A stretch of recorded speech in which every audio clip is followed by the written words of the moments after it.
Right, hi guys, welcome back to Featuring Regular People. I believe this is episode 9 now. Yes, yeah, Today we're episode gonna be 9. talking to a man called Windy Miller. He is actually, you might remember Jimmy Fell from a few episodes ago.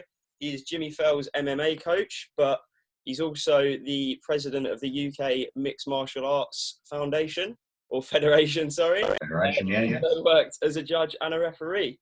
So we're just going to be chatting to him today a bit about mixed martial arts. How are you, mate? Well, I'm really good, thanks. Obviously, it's a difficult time with the lockdown and the COVID, and it's meant a year of not really being able to train or to have people compete properly. But like everything, you can take a lot of positives out of it, and you can use the time positively. And we've done that at Blue Wave by expanding into new market and Asgard Gym. Yeah. The federation itself is on hold because there's very little point in doing anything with it. But you still get a chance to talk to lots of good people. We've got some plans for expansion of Blue Wave as well. So there's a lot going on. There's a lot you can do. For me personally, I've come back off 2 years of injury, so it's given me a chance to really rest. And then start the recuperation and then dropping the weight off. I've dropped 4 kilos in 11 days now. And then I've got another 6 to go, unfortunately. Unfortunately, injury does that for you. Put on some weight. Absolutely, stop moving about. Well, that's what me and Luca kind of said similar things about the pandemic. Like, as bad as it's almost been a time of like forced reflection for everyone, because you've had this free time and you've kind of, especially like for yourself with like businesses and stuff going on, like you just get to assess everything and then prepare for the inevitable reopening, which is looking more and more upon us. Should things go well? Yeah, touch wood. Well, obviously we got you on here through interviewing Jimmy. You're obviously his coach, but one thing I wanted to ask you: did you ever actually compete yourself then? I competed a lot in karate and I competed a bit in judo as well. But by the time, for me, I'm now 55, so I'm quite old. I didn't start Brazilian Jiu-Jitsu till the early 2000s. Yeah. And that time I was 36 years old. I was married at the time. And I competed a bit in Brazilian Jiu-Jitsu as well. I don't like the rule set, to be honest. No, yeah, there's because there's lots of different rule sets. And this is what you hear Jiu-Jitsu people talking about all the time. They don't like these particular set of rules. They don't like that set of rules. I mean, it's become what I said it would in my mid-30s when I started. My wife at the time didn't want me to compete in MMA. She was going, you can do it, you can train, you can do all this stuff. And I was fortunate enough to associate with lots of people. And, the thing is in martial arts, like for me, lots of people come to me as a coach. And I have some fantastic people who train with me who never compete. They're fantastic. And in the gym, they're monsters. And you go, why don't you compete? And they go, don't want it. That's fair enough. That's what you wanted to take from it. Yeah. So, and then in my late 30s also, I did some very bad damage to my back. I slipped a disc and had a back operation for it, disc decompression. And I was left with a right leg that's slightly smaller than the other one. And it doesn't have some of the nerve function as well. So, for me, from my late 30s, I was like, well, what do I do in martial arts? I started at the age of 10, so I've now done 45 years in martial arts. Wow. And I thought, well, I wanted to do Brazilian Jiu-Jitsu, but there was no Brazilian Jiu-Jitsu or MMA in this area, this region. So I thought, well, my job, what I can do is I can bring it here. Yeah. And that's what I did. And if you look at most of the martial arts clubs in Ipswich, most of them started with me. Arnold Allen's first lesson was with me. Wow. Yeah. I know his father, who's a pacer, and his mum as well. They're lovely people. Arnold's lovely. He comes up, does seminars for me now. And a lot of the people like, Yanis in Ipswich, Jason Coolidge didn't start with me, but the majority of people in the Ipswich and the surrounding area in Suffolk, people who've started a jiu-jitsu club in Haverhill, they all started at Blue Wave. And, that's a fabulous thing. And I'm glad everybody's gone off and done their own thing. Lots of people have tried clubs and failed.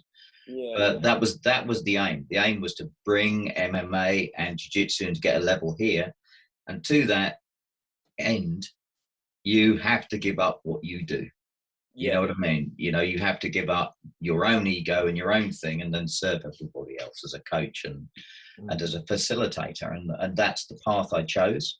And then the path I chose in UK MMAF as well, you know, to do something to make a mark on martial arts, and rather than being an old man trying to win a few fights, you know what I mean? Well, that's brilliant, mate. Like, because as you say, you were like, I don't know, mixed martial arts, obviously UFC and that all started in like 1993. So it was, you were just at that age where like all the young competitors were like probably about 10 or so years younger than you and that. And you kind of, due to its popularity only growing at that certain time, you'd missed the boat in being able to compete. But what you've managed to do is kind of turn that into becoming like a coach. And as you say, just impacting loads of other people's lives with it. And you're pretty much credited for bringing jiu-jitsu to the Newmarket, East Anglia area. Yeah, well, there's a guy called Steve Cowan in Norwich who did very much the same thing. You know, he's excellent. In Cambridge, you had Tsunami Gym started with Chris Ellington and Nigel Burgess, who put a huge amount of money into Tsunami Gym and made it one of the most successful gyms in Europe. They're now closed. I mean, we've been going now since like 2003, 2004. So we're the longest, most established team in this area. A lot of teams have come and gone, and a lot of good people as well. You know, I was very fortunate that I started my jiu-jitsu club, and then in 2004, in walked Lee Doski into my club, who was a successful MMA fighter at the time, an MMA legend. He runs his gym in Thetford now.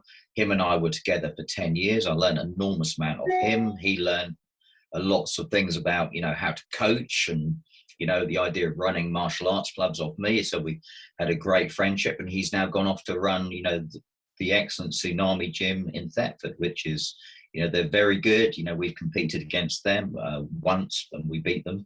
Alfie, Jimmy's brother, beat their guy. But, you know, they're very good gym. And very credible. They stayed under Carson Gracie team. You know, I'm under Lee Catling in, Gracie Baja Essex, although we're not a Gracie Baja, we're independent. So, you know, I had some great people come through. You know, John Maguire trains with us regularly, coaches for us regularly, lots of good stuff. One of the interesting things I picked up from Jimmy's podcast, and the thing that you said earlier about Royce Gracie in 1993, if you don't mind me, I do go on a bit. I know my martial arts history really well. That's why we're here, you know. Yeah, but the thing is that the impact that Royce Gracie had is a little bit lost today. At the time, I remember I used to train karate under a guy called Mick Blackwell, who's a ninth dan in karate now, with the EKK in Ipswich. And I went over to his house with a guy called Alan Johnson. We were going to do a display. This was in about 94 or 95. And he'd watched a rerun of the UFC. And when he came out of his house, he was white as a sheet. It was in the summer, and we were going to work out this display for the national championships in his garden. And he was really distracted. And I was going, "What's wrong, Mick?" And he said, I just watched that kind of thing where they make all the different martial arts in the world fight against each other in a cage. He said, and some prick from jiu-jitsu won. We all know jiu-jitsu shit, you know? And at the time I didn't notice it, but I realized now it was his like Goring moment. You know, like when Hermann Goring saw Mustangs flying over Berlin, he went, I knew the gig was up, you know? Yeah. And it was a massive revolution, absolutely massive revolution in martial arts, because suddenly, you know, there's only, the way I see it, there's four martial arts. There's some form of striking, karate, kickboxing, Thai boxing, whatever you call it. You're either good or bad at it. Some form of wrestling. You grab the guy, try and throw him on the ground, you know, judo, catch, can, American freestyle, Greco-Roman, whatever it is, you know, jiu-jitsu. The two things put together, that's MMA. Yeah. Goes back as far as the Greeks and pancration. They used to do all that. Or you have like weapon systems like Kali and Eskrima and things like that. So those are four martial arts. And they're found in every culture in the world. But what suddenly people realized was, shit, if you can't grapple, you can't fight. Yeah, and I've been a judo guy since the age of 10. And I was like, fuck, I've got to learn this. And then I had these videotapes. That's how long ago it was. And I went down to see a mate in London. We were going to go out for a meal. And I said, I've got these videotapes of this UFC 1, 2, 3, and 4. And there's this little skinny guy called Royce Gracie. And anyway, what happened is we ended up watching it all night. And him and I had started judo and karate together. And we were going, what does this fucking mean? Now, at the time, I then started going down to London and training under a guy called Dudu, Eduardo Carriello. Yeah, Eduardo, so Dudu. Yeah. You know, and he's now Gracie Barhart Oval, and he's like a 3rd degree black belt or something. Lovely guy, trained under him. And I was ridiculed in the East by everyone. Everybody said I was a fucking idiot. You know, and what you're doing all this for and all this kind of thing. And I went, MMA, jiu-jitsu is the future. There's a future for karate too. And later on, everybody was ridiculing all the karate guys. And I was going, no, karate's good. I said, watch the strikers, you know, because it's going to come full circle. Now you've got Israel Adesanya and things like that. Yeah, Wonderboy, like that. Yeah, so I've been alive at a fortunate time, at a time of complete revolution. Yeah. And then rather than ignoring it, lots of the karate clubs did. My friend Tim Murcott's got a club in Sudbury, and he now says, my youngest black belt's 52. Wow. So they've got no one, because no one wants to do that. Yeah. Well, I just want to preface all this as well, because I didn't mention it before. So for people listening, Windy is a 6th Dan black belt in karate, and he's also Suffolk's first Brazilian Jiu-Jitsu black belt. So he's not a mug. Like, he knows what he is, basically. How long with the Jiu-Jitsu? Because it varies depending on who you are. I think BJ Penn got his in like 3 years or something ridiculous, but it's meant to be like 10 years to get a Jiu-Jitsu black belt. How long did you train Jiu-Jitsu to earn your black belt? Oh, it took me about 15 years. Yeah, but what you have to remember is very different for me than the people who are coming through now, because there was nothing up here. We were a bunch of white belts. I'm a brown belt in judo, and I came from the era of judo that had a big ground game. And obviously, you know, the legendary Neil Adams, who's now a 9th Dan in judo, one of the best judokas in the world. You know, we've had brilliant judo in this country, brilliant karate, brilliant history of martial arts. You know, you can go back as far as you like. You know, you look at the, you know, the gyms up north. There's some amazing gyms there. You had, what's it called, the Snake Pit in Wigan, which was, you know, renowned for years and years for catch can, and producing people who went and fought in Japan. You know, the British karate team was the most successful karate team in the world ever. First team to beat the Japanese. And we were world champions for 10 years solid under the great coach, Tiki Donovan, you know, who's now retired, and he's a 10th degree black belt. You know, the world's best karate coach, he was called. So, you know, the English and British have got a great history of martial arts. And, you know, we're reprising that now, you know, again through jiu-jitsu and MMA. That's what I said to Jimmy when we had him on, like, UK MMA, like, obviously you've got the big names who everyone will think of. You've got Bisping, you've got Dan Hardy, and then like Lee Murray was another one back in the day. But it's kind of those two. Brad Pickett, you know, he's a lovely guy. You know, Brad Pickett's a lovely man, and he's helped us a lot as well. So, you know, Brad Pickett, props to him. A fan favourite for sure. But it was always those guys who sort of flew the flag for England for a long time. And now it seems like there's this new generation of UK martial artists that are finally starting to get recognised by the sort of UFC, because if you like, the UFC is still very much considered the holy grail of MMA. Like, you've still got Michael Venom Page and Kane Musa and a few others in Bellator, but it's the UFC is like held in real high regard. And this is one thing I mentioned to Jimmy. Obviously, we've had Arnold Allen, Tom Aspinall, Mason Jones most recently, who have gone over there. Like, we're finally starting to be more represented, which is obviously a very positive thing for UK MMA. Well, that's a lot due to the work of, you know, Cage Warriors. You know, from you know, Cage Warriors have done a fabulous job at producing a really good high standard. And it's Boylan who runs Cage Warriors, isn't it? And, you know, he's done a brilliant job, and he's produced a real quality product. And then you've got, in our area, you've got Jack Mason, you know, from BKK Fighters, and you should try and get him on. He's very clever guy. Yeah. Very busy man, very, very bright. And he has turned what was British Challenge MMA into Cage Warriors Southeast. And it's, you know, thought to be by many, possibly including myself, as the best amateur show in Europe. And, the production standards are great. You're getting 30 great fights a night. There are no mugs on there. Yeah. If you go back 10, 15 years ago, an MMA fight, someone's first MMA fight was like one guy would look at the other one, they'd shut the cage, the referee would say fight, one would go, "Ooh," and run across, like swing his arms. The other one would go, "Ooh," head down, grab him and try and do a double leg. And, then the other one would go, "Oh, shit," grab him around the neck, pull guard, guillotine choke. That's the end of the fight. I can remember being at one show, and I'm not going to say who ran it. And what had happened is it's the usual fucking thing, everybody pulling out on the night. Mm. And the promoter said, "We're down to 8 fights." He goes, "So we're going to have 2 fights, then we're going to open the bar, then we'll have 2 more and open the bar." So the first guy comes out and he's like terrified. He's got no idea what he's doing, swings his arms madly. The other guy chokes him out in about 15 seconds, right? And he's going, oh, fuck. It didn't last as long as the walkout music, right? So then the next one comes in, runs across the other cage, the bloke punches him in the face, boom, he's out. And the guy's going, open the bar. And,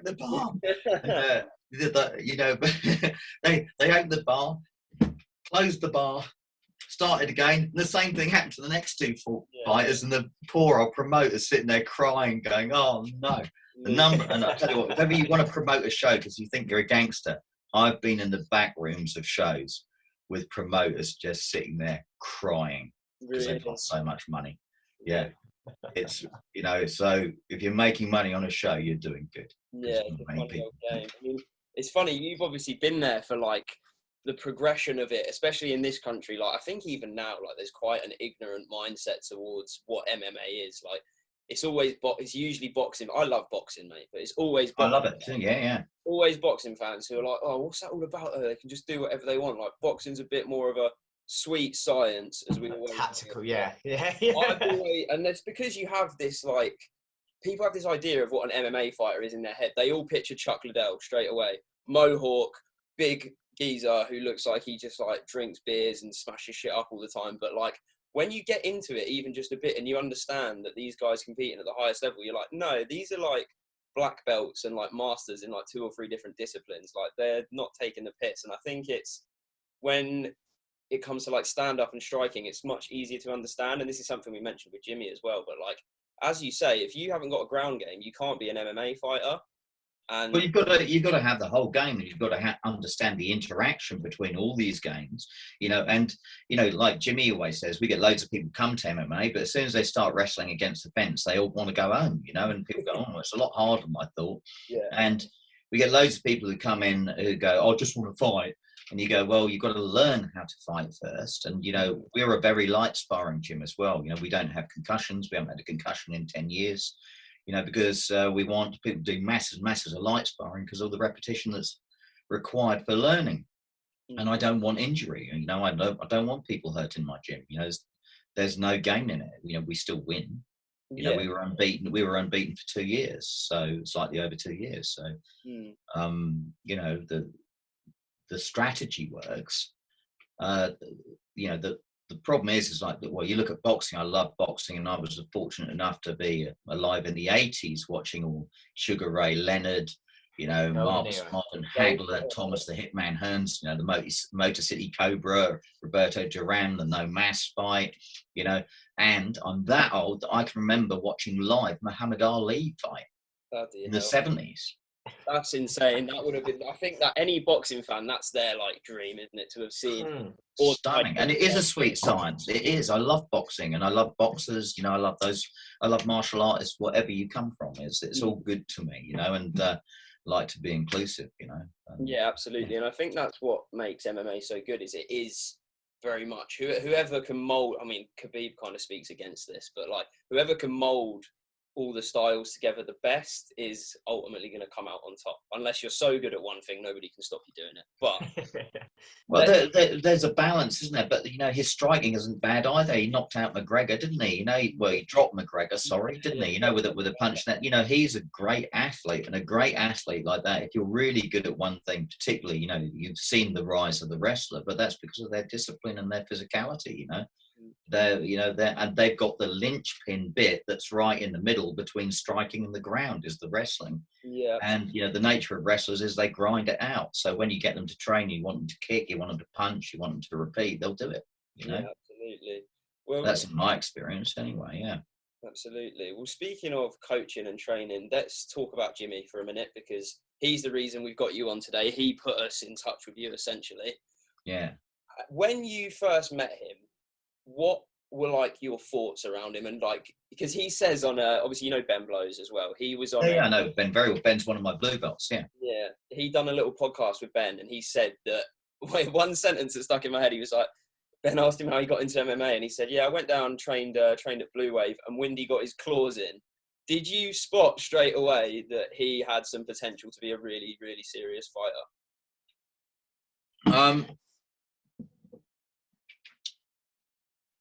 I like Jimmy immediately, and we've always had a good rapport. And I'm a people person, so I build rapport, and I want my gym to be a very happy place for people to be, because it's most people's recreation.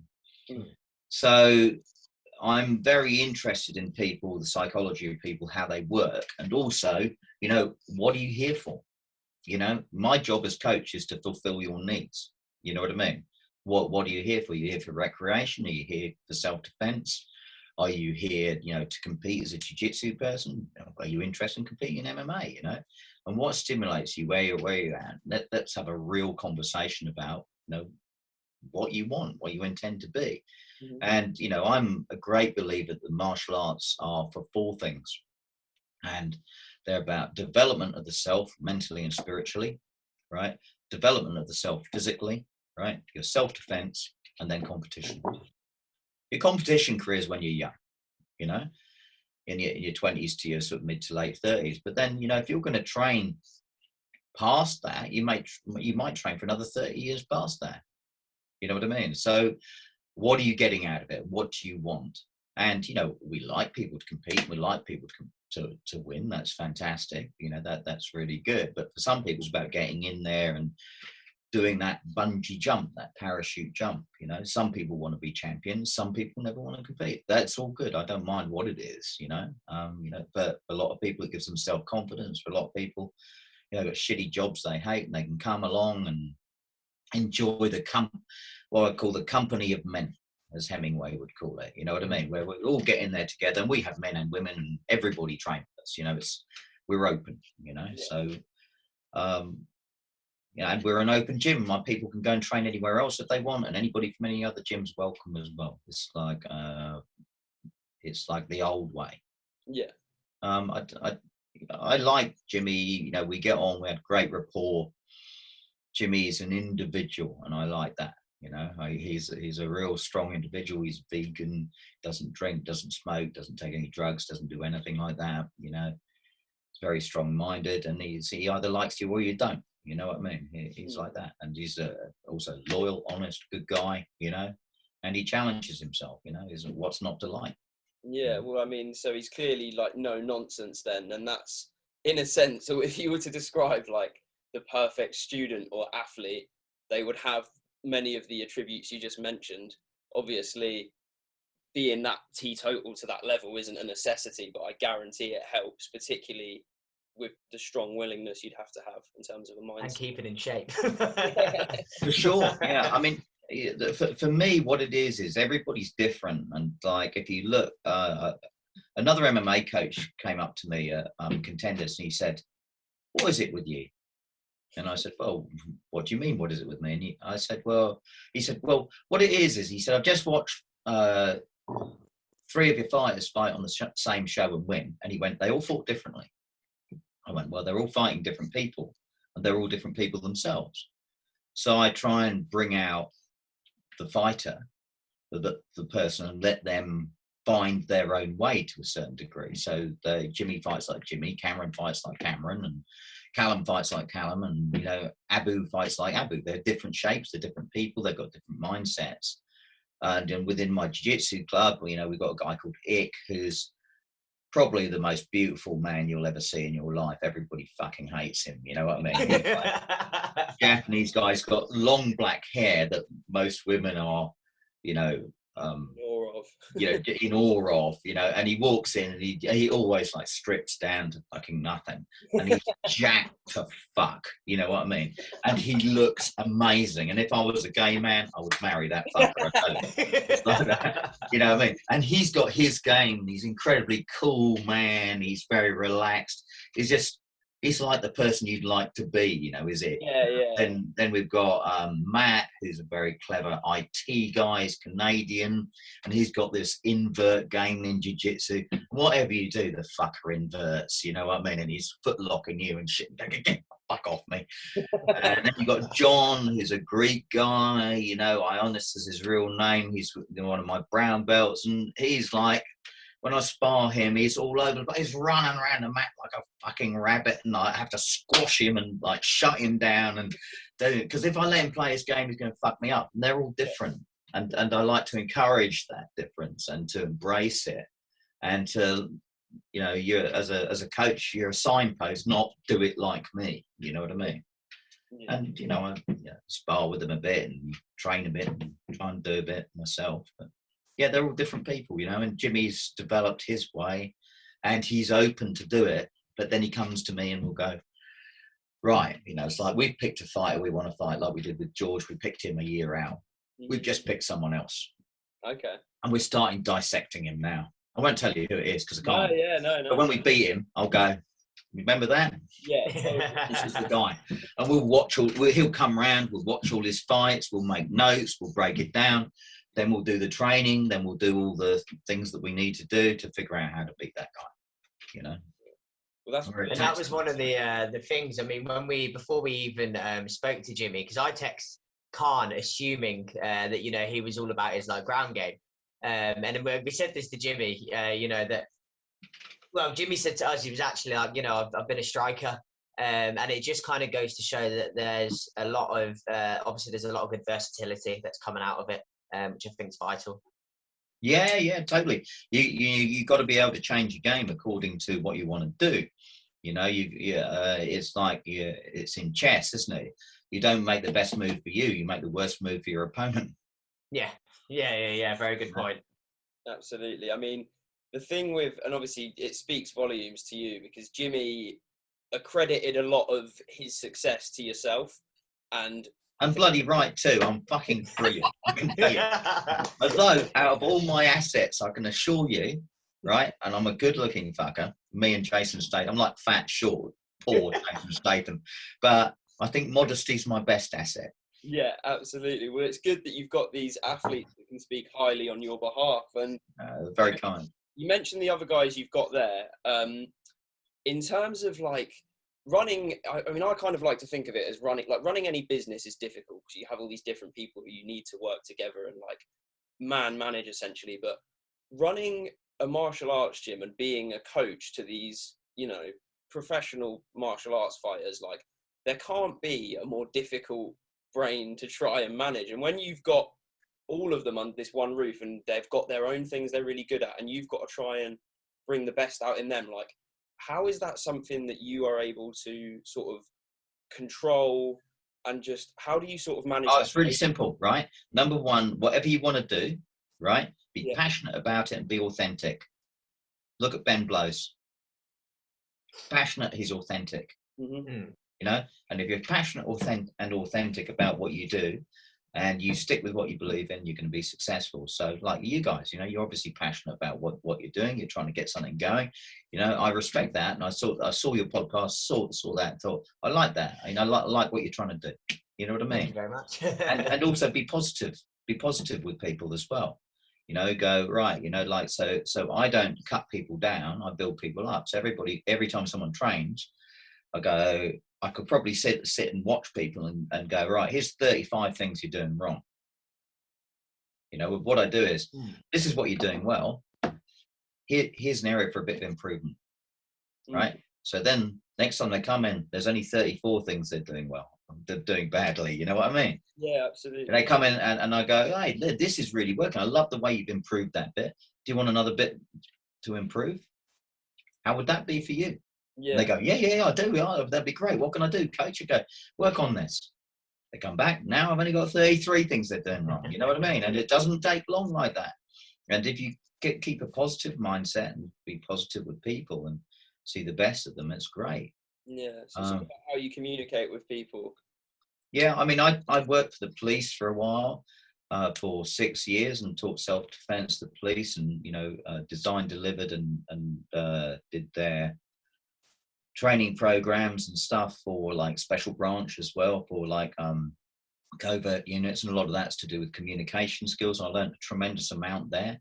We had a big falling out at the end, and, you know, it was one of those, you know, fuck you, fuck you, stuff your job up your ass, and they go, no, you're fucking fired, and I'm going, no, fuck you. But, you know, I got a lot out of it at the time. They gave me awards from the chief constable and things like that, so they kind of thought I was that bad at it, you know. Yeah. Yeah. That was like what, like training them hand-to-hand stuff? Yeah, well, there's a requirement to have a certain amount of training for police officers they call it personal safety training, but it's arrest and restraint skills, and, like, you know, how do you put someone in a car, out of a cell, you know, multiple officers on one person, the use of spray, batons, handcuffs, wrist locks, takedowns, you know, etc., and communication skills and psychology, a big part of it. You know, one of the big problems we used to have with the police is, you know, them going up to people and going, right, mate, don't even think about it. Yeah. But as soon as you say to someone, if I go to your car and I go, don't think of having a nice gin and tonic, the first thing that comes into your mind is a nice gin and tonic. Yeah. Officers going up and people going, don't even think about it. The bloke's going, I wasn't, but I am now. Yeah. Bam! You know, so we're going like, well, if we communicated in a different way and, you know, did some conflict management, maybe, you know, what we found is that things changed. The challenge there was they had a manual of guidance, which was written by partially a guy who's a black belt in traditional jiu-jitsu, who I wouldn't give a bloody yellow belt to in anything, you know what I mean? And, you know, it's like their methodology for dealing with grappling was, and it says this in their manual of guidance, I've got a copy, we know the standing grapple happens, or grappling happens, try not to. Oh, right. Yeah. But if you think of what a police officer does, he comes up to you and he goes, you're under arrest. And you go, no, I'm not. Yeah. And then he goes, yeah, you are under arrest, so you need to let me handcuff you. And you go, no, I'm not doing it. Yeah. It's tough. What do? They jump on you and wrestle you. Well, and we proved to them that 96% of their accidents were during a standing or ground grapple. I said, got to teach them to wrestle. Yeah. And of course, then they all didn't want to do it because they don't want to get sweaty with someone else. And, you know, it's like, you know, all too funny. But the ones who are really good coppers, and there's a lot of them out there, were going, yeah, this is what we've needed for bloody years. Yeah. I need to learn how to do a proper takedown, how to arrest someone and restrain them. And that's it. With anything new, you're always going to have people who oppose and people who are really excited for it. That's obviously just how it works with pretty much anything. And like, so that's what I was fascinated about, because before you mentioned that was something I did want to bring up. I was speaking to Luke about it earlier. I was like, how mad's this? How does that come about? Like, are the police there and they're like, oh, there's this guy, Windy, he's like a black belt in this, black belt in that, he's kicking some serious ass. Should we get him in here to train us? Like, how does the process of them approaching you come about? Well, what happened there was a guy who ran that department, who was very forward thinking, and he had been there for quite a few years and was trying to develop it, and doing a battle against political correctness and identity politics and all this kind of thing, to go, look, let's put all that aside and, you know, get in quality people. Whereas before they'd done things like, when I first turned up there was a guy who I won't name, but he's a football coach, right? And he got the job as PST instructor. And I'm going, and he was teaching takedowns. And so I said, can I give you some feedback? And he went, yeah. I said, the way you're teaching, that's not going to work. And he said, well, you know, that's because you just think everybody should be a black belt to teach. I said, well, I think you should be a black belt and something to teach. Yeah, I do. Because you're eating at my table. I don't play football and I don't coach football, you know? And he said, oh, well, you know, this is the way it is in the manual. I said, but it's in the fucking book, mate.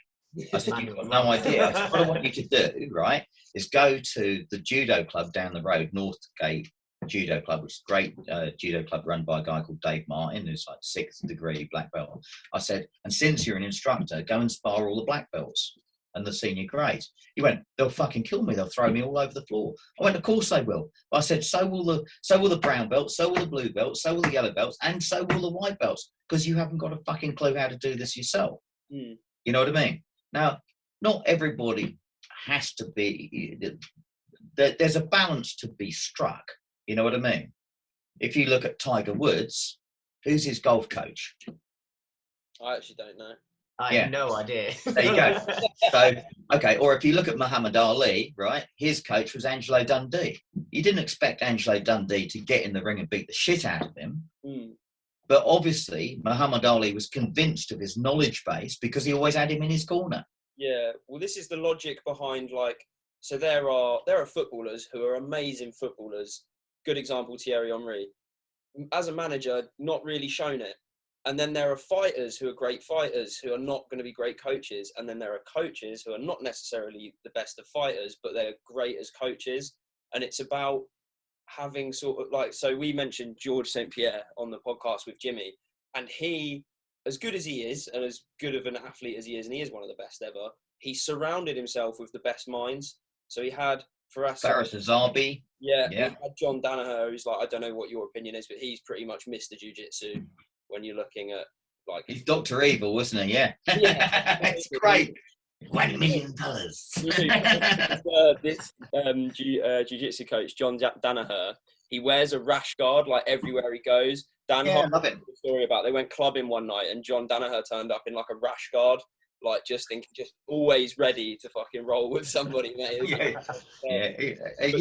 great. He's into it. He loves it. He's passionate. That's brilliant, isn't it? And look what he's produced. You know, he's done good. If you look, there's some old books with like Rodrigo Medeiros and Kid Peligro from the 90s on jiu-jitsu, and there's John Danaher there with lots of curly hair. Yeah. Bit like me. What happened? You can fucking too many of Jimmy's kicks. Every time he's done it, he's taken a hair off. But so I mean, speaking about that kind of thing, then with you said at the moment it's kind of all been halted because there's not much to do. There's plenty to do. The federation stuff, there's plenty to do, but there's not much you can actively do about it. I mean, one thing I saw you speaking about, it was a couple of years ago now, but you're talking about hopefully seeing MMA in the Olympics one day. Is that something that you yourself, in the position you're in with the federation, can sort of work to make happen? Well, IMAF have done a lot of work with this. I mean, IMAF has its problems, without a doubt, without going into it too much, and we've had our issues with them. And the difficulty with UK MMAF is as a voluntary organisation. Then a kind of almost conflicting organisation called EMA was set up in a big fanfare, and that was because essentially I'd asked two people to leave UK MMAF, who had tried to undermine the main committee. So I don't know. I'm very circumspect about the Olympics as well. I mean, getting into the Olympics isn't necessarily going to make it great. Like if you look at Taekwondo, which is fabulous martial arts, Olympic Taekwondo, it's a bit shit, isn't it? You know what I mean? It's like, you know, I mean, and with due respect to Taekwondo, my sixth dance in Chungakwan, right? Chungakwan Karate, which is a Korean Taekwondo, the school of the blue wave. You know, that's why we're blue wave martial arts. You know, and you know, it's a great martial art. It's a competition martial arts. I think it's poor. Yeah. And I was at some meetings in the 90s regarding karate, and they were trying to make karate more TV friendly, right? And they said, "Oh yeah, everybody want to watch it," and I said, "I won't." And people go, "Oh, how could you say this? Oh, you're killing the sacred cow," and all this kind of thing. And I said, well, the reality is if you look at karate competitions, who goes? Karate people. Sometimes your mate will come up to see you fight. Yeah. Probably the karate bloke's girlfriend, maybe his mum. You know, kids with their families, and their kid fights and then they go home. But I said, crowds don't go and watch, you know, two guys in white suits going, yeah, as good as it is, you know, it's not great spectator sport. Thing is, judo is exactly the same. And in judo, they changed the rules. And in karate, they changed the rules to make karate, they thought, more visual. And absolutely nobody bloody watched it. And then in judo, they did the same thing. They took out all the groundwork because they thought they'd get more big throws and things like that. Still nobody watched it because it's actually bloody boring, even if you're a judo guy. Yeah. And, you know, if you look at that, Brazilian jiu-jitsu, equally. Unless you're a jiu-jitsu guy, you go, you know. Yeah, absolutely. I mean, I've watched a couple of jiu-jitsu, like just jiu-jitsu matches, but only because it was John Jones versus Dan Henderson, and it's just see because of who they are. But I think, yeah, mate, I think you're absolutely right, and I think this about Muay Thai. So I love Muay Thai. I think it's incredible, and like one person I always, if I'm trying to get somebody into it, I mention Liam Harrison. You know who Liam Harrison is? Yeah. So if he went into UFC, he would batter anyone on the feet. I genuinely believe that. But he's never going to do it because he hasn't got time to learn all the ground game at this point. But people are missing out on, like, so people who watch UFC, they're like, oh, I love striking. I love it when it's just like people kicking the shit out of each other. Watch any Liam Harrison fight, and I guarantee you'll see some of the best stand-up fighting. But because it's Muay Thai, nobody fucking watches it. And Muay Thai is very niche, you know. I mean, there's a great gym in Bury called Unit 1, you know, run by, you know, the passion of my great friend Rich, you know. And, you know, there they've got a brilliant coach called Patet. And Patet has had 300 professional fights, you know, 30 boxing fights. He's a fucking great athlete. Trained Dan Hardy, trained Paul Daly, all people like that. You know, very well thought of. People like Lee Colville, 4 times world Thai boxing champion. You know him, he's local. You should have him on, he's great. You should also have John McGuire on. I can help you with that. You know, I've watched him, you know, spar with Lee Colville. And Lee Colville comes down to train with Patek because he's so good, you know. And Lee Colville's a lovely guy, you know, and I don't think he gets enough publicity for how good he is, what a warrior is, you know, and also personally, you know, as a martial artist, what a nice guy, what a good guy, what a, you know, stand-up martial arts bloke he is. I really like Lee Colville. I mean, the other guy, you know, got some great people in our region, you know, Chris Ellington, Lee Dosky, you know, got some brilliant judo guys as well. There's a guy called Danny Kingston who lives around here, was European Judo Club, was one of the judo champion. You know, he was, you know, one of the best judo people we've ever produced. You know, there's, you know, we're fabulous. We're rich in great people. You know, the thing is it's all different rules, isn't it? You know, you get guys brilliant at rally cars, but he's not good at Formula One, or he do okay in Formula One, but he's not going to win in that. You know what I mean? Yeah, absolutely. Well, that's the thing with MMA, and there being so many disciplines. There's so many things you can be good at or bad at if you don't train enough. And that's kind of what I wanted to ask you as well. I meant to ask this at the start, but you can ask me what you want. That's no problem. You've been training martial arts, as it were, for obviously since you were 10 years old, you mentioned. So how, and in an era when they weren't as popular as they are now. So where did your initial interest come from? I was being really honest about it. What it was is I was brought up in a household where my father was a violent drunk, and he used to beat the shit out of me and my mother and all that kind of thing. And one day when I was a kid, I found a book with a karate guy breaking bricks and all this kind of thing. And I thought, fuck. Then I broke bricks with my hands. I've done all that. There's little videos on my Instagram. I've seen videos. Yeah, I saw a video today. It fucking hurts. Don't do it. Right? And it gives you arthritis as well. Look at these hands. But for me, you know, it was a thing. I was really lucky because I was brought up in many ways in like Africa, the West Indies, Papua New Guinea, you know, all sorts of places. I've lived a very varied life.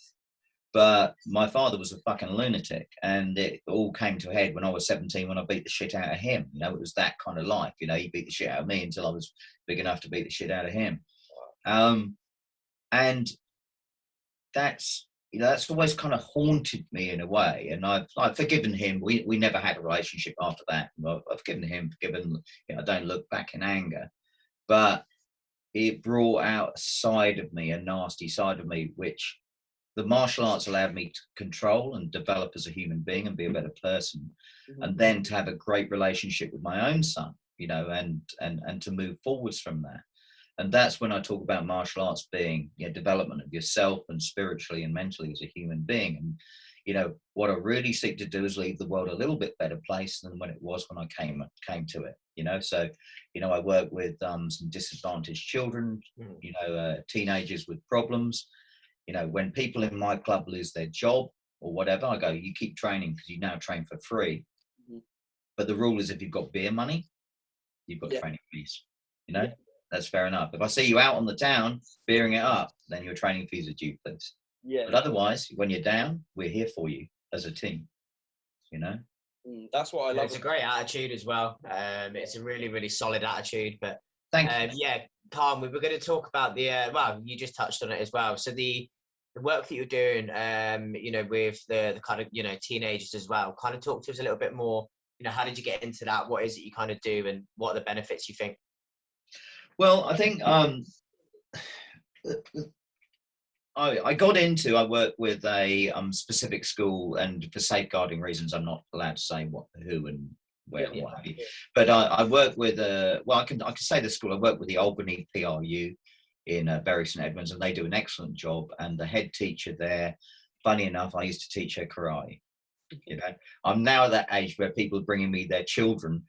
And I'm on the verge of people bringing me their grandchildren. But if anyone comes and tries to bring me their fucking grandchildren, they can piss off. I'm still old. All right? Although I will still take your money. So, only joking, of course. But, you know, martial arts sits in the zeitgeist. It sits in the, you know, public consciousness. And, like, you know, it's really good because I've got some good stories I can tell you about this as well, and I'll answer your question. I do tend to go on a bit. I'm really sorry. No, it's good. When I'm out in Bury St Edmunds, I see loads of guys walking around, you know, and they're doing the little walk, you know, the Connor walk, and they've got the beard, they've got the glasses, and then I have like MMA fight team on them. And I always go up to them. I'm a little fat middle-aged man. I go, "Hi, is that an MMA fight team t-shirt?" They go, "Yeah, what's it to you, mate?" And I go, "Well, I run Blue Wave Martial Arts, and, you know, I run an MMA fight team, and I haven't heard of that one, so which one is it? Who do you train with?" And they go, "Oh, I don't actually train MMA. I've just got the glasses and the beard and the fucking t-shirt." And I'm like, if I had like a tenner for each one of those I meet, I'd be rich as shit, you know what I mean? But then I go, "Well, why didn't you come down and train?" Never see them. But it's a really good one. I was waiting for Lee Dosky once. Lee Dosky had some argument or something with his wife, and he said, "I'll meet you for lunch." He's probably even forgotten this. So I go into this pub and I'm going to meet him, and like then I'm sitting there with a glass of wine, because I do like a glass of wine. Everybody who knows me knows this. As we all do. Yeah, well, who doesn't? And there's this bloke next to me, and he's like wearing a tap out t-shirt. Now, nearly everyone who wears tap out doesn't do MMA. So, although I've met the head of tap out, a guy called Scrape, who's a lovely guy. I think he's dead now. I think he died in a motorcycle crash. But he came to my club with some UFC fighters like Kyle Kingsbury and things like that. Anyway, another story. But suffice to say, I'm in this pub. So I'm talking to this guy, and he goes, "Yeah, I'll do that. I'll do that MMA." And I go, "Oh, really?" He goes, "Yeah, I'll do it with a guy called Windy Miller." And I said, "Oh, really?" Now, the barman, right, the guy who's, in fact, the pub owner, knows me. And he's going like, "What the fuck?" So he looks at me, and I just sort of wink at him. And so I go, "Wendy?" I said, "You're taught by a girl." And he goes, "No, mate, you need to wind your neck in. A guy called Windy Miller." So I said, "Oh, right, okay, cool." So anyway, I'm talking to him, and he goes, yeah, I do MMA with Blue Wave, a little place called Blue Wave." And I'm going, "Oh, really? You know, tell me all about it." So he's telling me all about it, how he's my best mate, and he knows me and all this kind of thing. So I'm going like, "Well," and he goes to me, "Look, mate," he said, "maybe you can come and train. You're never too old." And I went, "Oh, I'll do that." I said, "When are the lessons?" He goes, "Well, if you look it up, mate, if you can be bothered, you know, then you'll come down, won't you?" I went, "I will do." I said, "I'll come down." Anyway, I got a message from Dosky saying he's not turning up because he's made it up with his wife or what have you. So, yeah. Anyway, I mean, this is years and years ago as well. So I go, "All right, fair enough." So I took out my business card, which got Windy, it's blue, and it says Windy Miller, Blue Wave Martial Arts, my phone number, and my logo, right? So I put it face down on the bar, right, like this. And the barman's gone out the back, right? The pub landlord. He said, I was pissing myself so much. I had to go out the back. So I said, mate, I'm real pleasure to meet you. I'll see you at training soon. Yeah, I'll be there this week. He goes, all right, mate. Shakes my hand. I walk out the pub, and I never looked back. Got in my car and I drove off. And I know what happened. He picked up my car and went, oh fuck. You know what I mean? Oh, and mate, the really good thing is, he knows I've got a sense of humour. Yeah. And I'm not a bad guy. You know what I mean? Yeah, exactly. It's a nice way of dealing with it. That's funny, because I was just about to say I wouldn't have been able to resist getting the business card out and being like, shut the fuck up, mate. Like, get it. Yeah, you've got a lot more patience. That didn't make sense until you said he knows you've got a sense of humour and you're a nice guy, because he'll never speak ill of me, will he? Well, no, you let him know in the nicest possible way, and you didn't embarrass him in front of anybody, which would have been very easy to do, and a lot of people would have taken that road. But, oh, mate, I'd have loved to have been a fly on the wall. This is the bit where I go, and his name was Jimmy Fell. But it wasn't. It was some guy, and I've never seen him again. You know what I mean? So that's how the next time I went to the pub, the landlord's going, I've got to buy you a drink because that's the funniest thing I've ever seen in my life. You know what I mean? So it's a good story. And I like those sort of things, you know. And I mean, the work that I do, you know, they're kids who are difficult, and then they, you know, that they've had often very difficult upbringing. There's all sorts of challenges and things like that. And what you can do is teach people a methodology for learning, you know, where you go, okay, you want to learn some pad work, we do some pad work.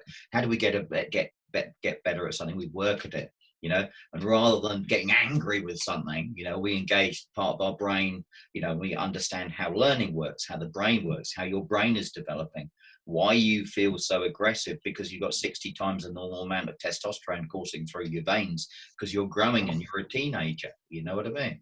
Yeah. And, you know, a lot of those people leave school and then come back to me. You know, there's a guy called JJ who's at Asgard now. He's training for Britain's Strongest Man. You know, he's, you know, he always believed he was a fat kid. And I said, I weighed him. I went, you're 16 and 130 kilos. He was 136 kilos and 6'3". Oh, I said, you are one of the most big-boned people I've ever met in my life. And so I started teaching him to lift weights, and then I took him to Asgard Gym, put him under Dan Hurton, and now he's there. He lifts every day. He's got a great job. He drives a car, you know. He's training, you know, for Britain's Strongest Man, and he's the most lovely guy in the world. He's like 18, 19 years old. That's rewarding in your life. You know, it's more rewarding than money. You know, you've made the world a better place, from a kid who was kicking all the doors in and thrown out of every school to being someone who's a productive member of society. You know, he's a good kid. No, that's absolutely amazing. And Luke can definitely speak on this as well. Like, we've mentioned. Was he trouble? No, I just mean in the sense that, like, so for me, so I do Muay Thai. Like, I haven't done much lately because the gyms have been shut. Just doing what I can. Who do you train with? A guy called John Carty. I'm up in Bournemouth. Up in Bournemouth, yeah. But, I don't know him, but give him my best anyway. Yeah, absolutely, I would admit. Well, I'm hopefully gonna post this podcast and the Jimmy one on our gym's Facebook page. I just need to ask if that's okay. But, I've definitely found that doing that has helped me manage every other aspect of my life and be more disciplined. And Luke, I don't know if you found the same, but like training has helped you become. Absolutely. I mean, I've been, so I was looking at a couple of the MMA gyms in Birmingham the other day. So I'm just kickboxing at the moment. But I don't know. There's a few things. I just don't know whether I could force myself to do it. But I think it'd be good to go and train. But yeah, definitely. I just think even, you know, if you're boxing, kickboxing, playing football, doing MMA, whatever the sport is, if you're practicing one thing, it's productive and it's good. And it just makes positive changes, doesn't it? And gives you a little bit more of a sense of like direction. Yeah, well, anything you're passionate and positive about, and you know, if you've got positive coaches and positive people around you, you know, and you know, you've got that, you know, as men, we like the company of men, you know, we do, you know, it's the way of life. It may not be politically correct, or it is or it isn't. I mean, we've got a high percentage of women in our gym. That's great, and they love it. And people come along, and everybody welcomes each other. You know, I do things like, you know, every year there's a Blue Wave barbecue in the garden of my house. everybody comes. They bring their families. Everybody brings a little bit. You know, I love cooking, so I'm like roasting brisket for like 8 or 9 hours, and a couple of legs of lamb. They all descend on it like, you know, vultures. Apart from Jimmy, you know, I give roast him a carrot, and because he's a bit ginger. This is a current wind up with him because he's grown a beard. I went, "You're ginger, really, aren't you?" And he went, "I'm not ginger. I'm sandy blonde." Prince Harry there, mate. As long as you're not looking Prince Andrew, you're all right, aren't you? That's definitely going in the clip. Yeah, that's all right. It's no problem. That's actually quite topical. That's really going to kick off in about half an hour, isn't it? There's our viral moment. I really couldn't give a fuck. I mean, I love the royal family. Do you know why? Why? Well, what's the alternative? President Blair? Yeah, and also you look at the billions we get a year from revenue from people coming all over the world to come and see that shit. You know what I mean? It makes us a fortune. It's great. You know, exactly. You've got to big up your tourism, I guess. But make money, man. Mate, I love the way you speak about like running a gym and like coaching people, because I want to go back to something you said earlier about how you build people up. Because for the longest time, have you seen a film called Whiplash about the drummer? Yes, I have. Yeah. It's absolutely intense, brilliant. So the whole message of that film is building people up and telling them they're doing well is the worst thing you can do for somebody, because I don't believe that. I think it's so wrong. Exact same. I think and you see it a lot in football. Like there are certain footballers who just will not thrive under a manager who shouts at them. Like they need an arm around them. They need to be told what they're doing well so that they can believe that they're good.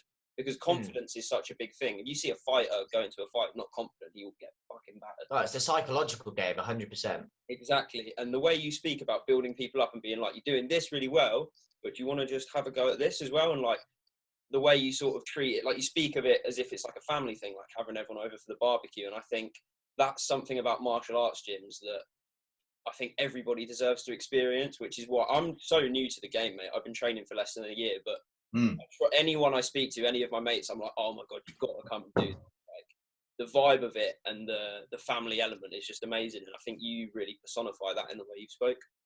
That's very kind, thank you. Yeah, I think it's easy to break people down, but it's a much more quality thing to build people up. There are times when, you know, with everyone, you have to go, look, we need to talk about this. We need to be serious about this. You know, what's going on? And there is a time for discipline as well within the club. But, you know, one of the things I learned, you know, like when I was a karate black belt originally, and what people forget about karate is in those days, all the tough guys who do MMA and things like that now, and, you know, the 70s and 80s were a rougher time. You know, when I was like a blue belt coming through, I can remember like you went into the martial arts lesson, you didn't speak to a black belt. And when they were teaching, you didn't even look at a black belt, you know?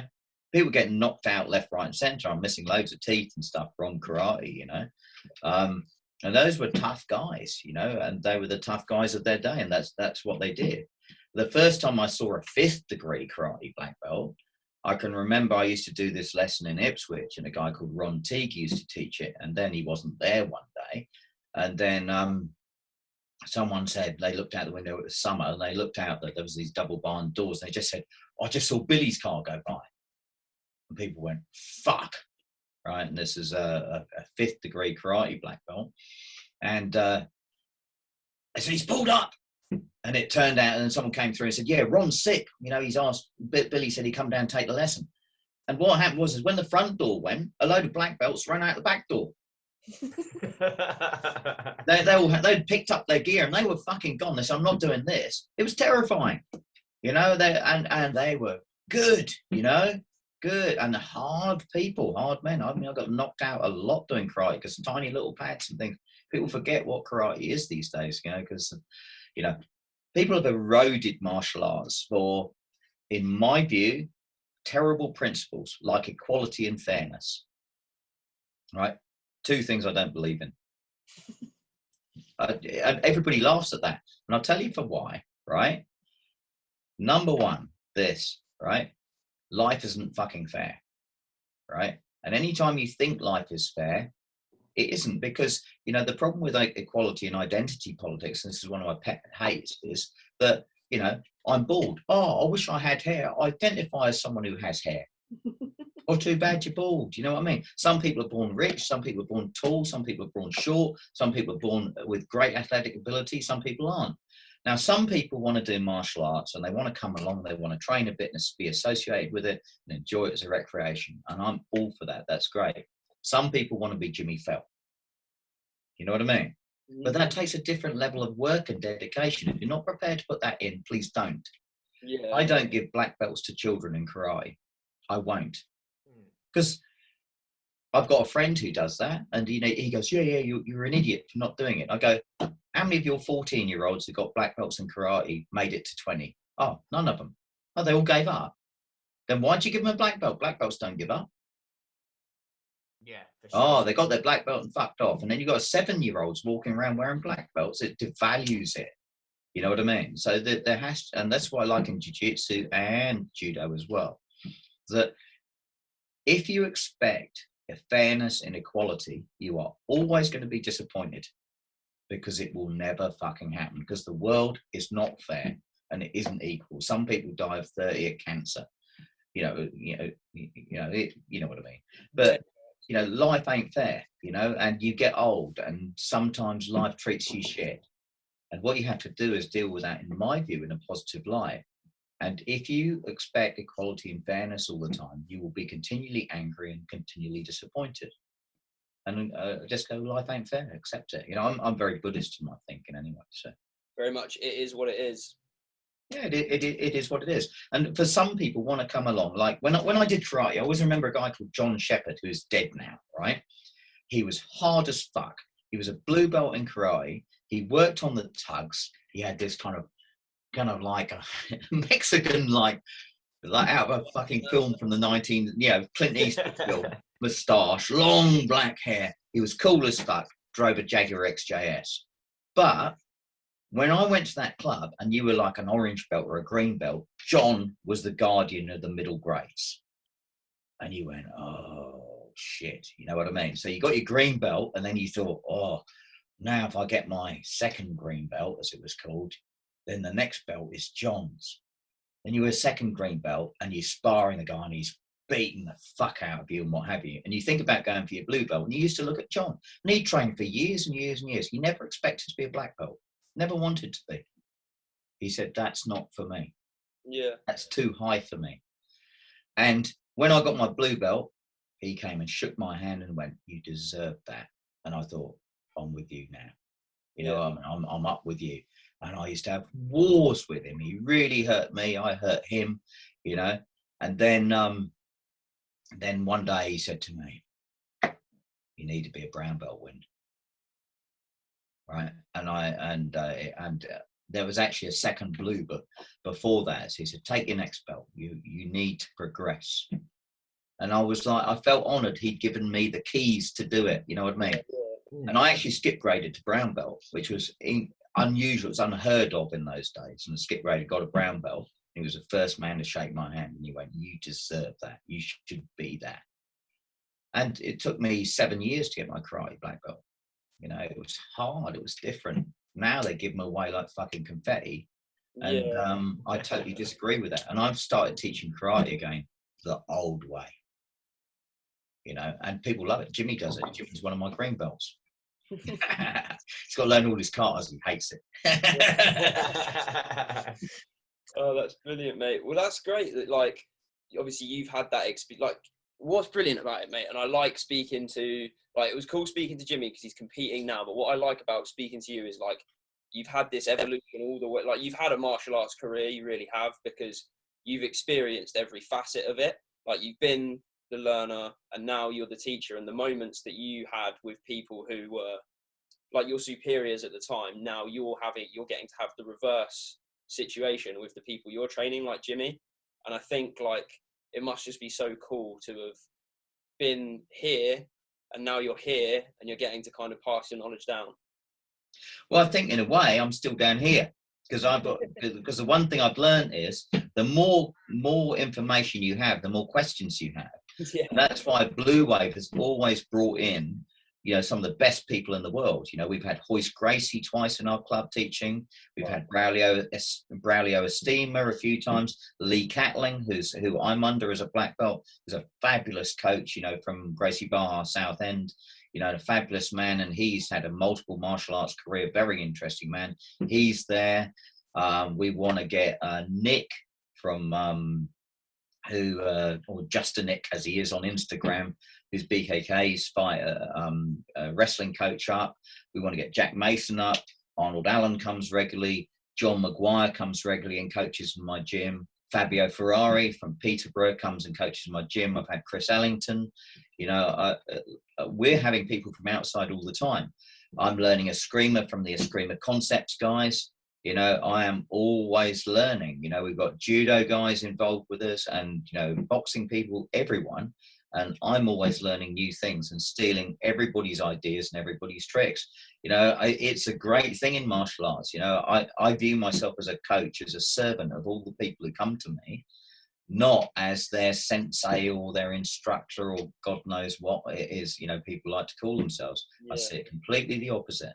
And, there's a massive amount of stuff out there to be learned from fantastic people. And, I'm privileged that, I'm lucky that when I make a call, people answer that phone and go, yeah, I'll come down, I'll teach, Yeah, no, that's brilliant, mate. You've clearly earned that sort of respect from people. Luke, is there anything you wanted to ask before we kind of get to... Nah, to be honest, the one of the things that I wanted to have a quick chat about was the self-defense weapon with the knives, for example. So when you're doing self-defense classes with, to stop people attacking you with like a knife or something like that, how did that kind of come about, and what do you, I don't know, how do you kind of teach that kind of thing? Okay, so what I'll say is in martial arts, it's like, if you imagine the pile of knowledge that I've got is like this big, the pile of shit that I've rejected is like huge. You know what I mean? And that's what you've got to go through in martial arts as well. I trained lots of different knife systems, both knife fighting and knife defense systems with different people. Discarded a lot of it. I'm always looking at stuff and researching stuff on the internet, seeing what people are doing, because even if it's stuff I go, no, I discount that, that's still a gift, I had to design a knife defense program for the police that anybody could do. And so we went into the psychology of it. Psychology is a really big thing. Flinch defense, how the brain reacts under that kind of pressure. A lot of stuff that we use in teaching MMA fight as well. We know that when people dump adrenaline, they'll get auditory exclusion. We know that, which means they can't hear. We know that you get tunnel vision. We also know that motor skills deplete very highly. So you're into gross motor skills. I've got 5 people, right, 4 police officers and 1 other guy, who will testify they're alive because of my course. Oh, wow. So, yeah. And I don't think many other people who run a knife defense course can say that. What most people say with knives is they'll go, oh, well, just run away. Okay? So a guy, and Carl won't mind me saying this at all, Carl Potter, who trains with me, you can look him up. He got a new girlfriend. This was, I'm trying to think, before Christmas when we were still training. And he hadn't been training for a while. He's one of my blue belts. He's an excellent athlete. And I'd given him his blue belt, and he came into the gym. And he said, I need to speak to you. And he was white as a sheet. He said, someone tried to kill me. And I said, okay, what happened, Carl? He said, I need to talk to you about it because you saved my life. And I went, well, yeah, thanks. I said, tell me about it. And he said, well, I was at home. This bloke was in my garden. And he had no idea who it was. And essentially what had happened is he'd got a new girlfriend, and the stalker ex had turned up, found out where he lived, got into his garden. So he went out to say, hey, mate, what are you doing? Bloke shoves him against the fence, puts a knife in his face, right?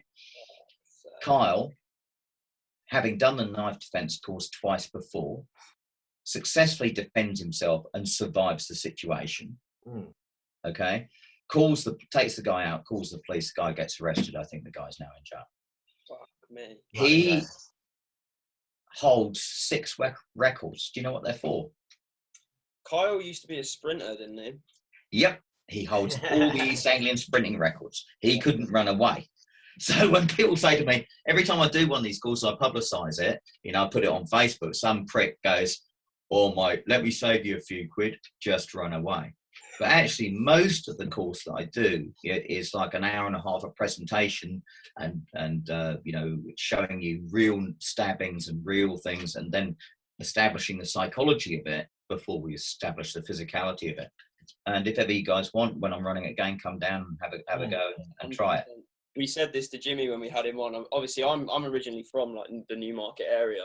Yeah. Moved up here for uni a few years ago, and my interest in martial arts only kind of peaked in the last couple of years. So I didn't realise it was all kicking off so much down there. So I'm going to have to train next time I'm about for sure.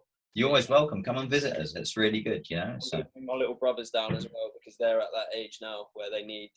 I'm always telling my mum it's so important to get them doing some form of like, well, number one, exercise, but also self-defense. I just think is really important from a young age.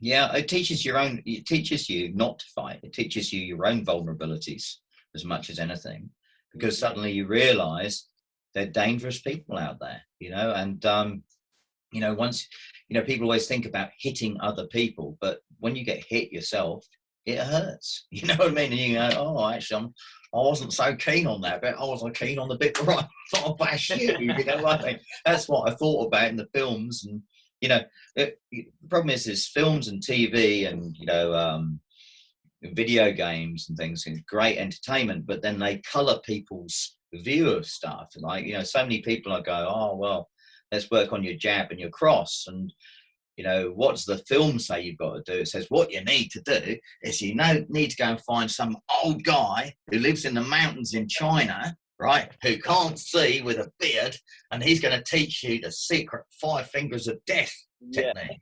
The problem is when you try the 5 fingers of death technique, you walk into someone who's been working on his jab for 10 years. You know what I mean? And like, it's like 15 ways to jab you in the face, and you put your fingers up, he punches you in the gob, and you go, oh shit, maybe I should have worked on my jab rather than some complex rubbish that I learned from a bloke who's blind who doesn't train with anyone. You know what I mean? Wendy, you need to follow. Do you follow McDojo Life on Instagram? Oh, I love it. I love it. I love it. I love it. I love it. I've seen a lot of that stuff in real life. Yeah, I've seen people who do that, you know, and sell each other complete shit, and they all want to believe it. The psychology is amazing, you know, people falling over for each other and stuff. Luke, this is like, it's like them fucking things. So it'll be like an old instructor, and a massive guy will walk up to him, and he'll just jab him in the chest like that, and it'll fly across the room, and then like that's like what. Oh, yeah. You go.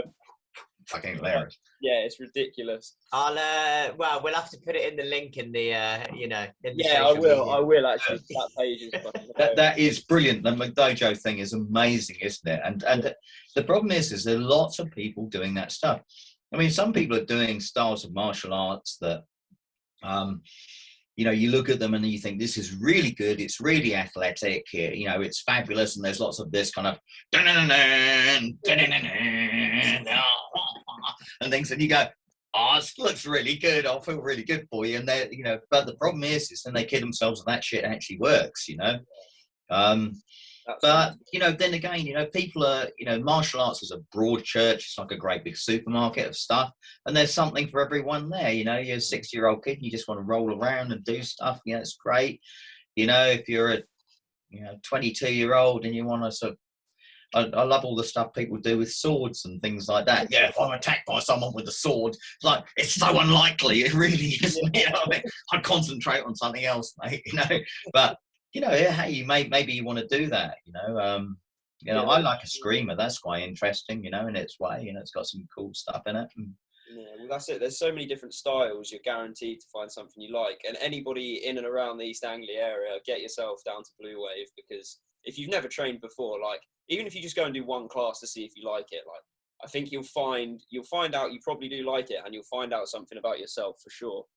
But, well, we do 2 weeks for free for people. We, you know, so people can come down and do 2 weeks, and they can do jiu-jitsu, they can do MMA, they can do boxing, they can do kickboxing, you know, they can do wrestling class, they can do nearly anything, you know. And you know, that it's nice because they can try 2 weeks of everything rather than just one class. And you must buy a gi and give me all your money and like at least 3 liters of your blood. You know, we don't do any of that. You know, it's like, That's brilliant. But before, that was what I was going to leave on. Before we wrap up here, is there anything you kind of want to give reference to or sort of shout out before we wrap up? Well, I mean, I'd like to shout out to all the people I've trained with, and I've been fortunate enough to train, you know, over 30 years of teaching. You know, I've had some fabulous coaches and in my time who've coached me and helped me. I've made amazing friends out of it, you know, which is brilliant. You know, I've been fortunate enough to travel with it. You know, I love it. I recommend everybody does it. And you know, I wish people would take the politics out of it and just be a little bit more easygoing with it. You know, there's some great people around, and in East Anglia, you know, you've got people like Ipswich Kickboxing Academy. Gary Staff's been around for longer than me. You know, he's in his 60s, can still do a full split. You know, and you know, he's a fan. You know, he's a lovely man, good coach. You know, we produce lots of world champions from this area. You know. Lee Colville, you've got Tsunami Gym, Nigel Burgess has done masses for the martial arts, Chris Ellington up in Uzbekistan, as I call it, or Wiz Beach. Yeah, you got Lee Dosky doing his thing, you know, Steve Cowan up in Norwich, you know, Jack Mason at BKK Fighters, you know. There's a wealth of it out there, and please enjoy it. And if you want to come along and meet us and see us, you're really welcome, you know. And you know, we've got some real exciting plans for the next year and the next 5 years and the next 10.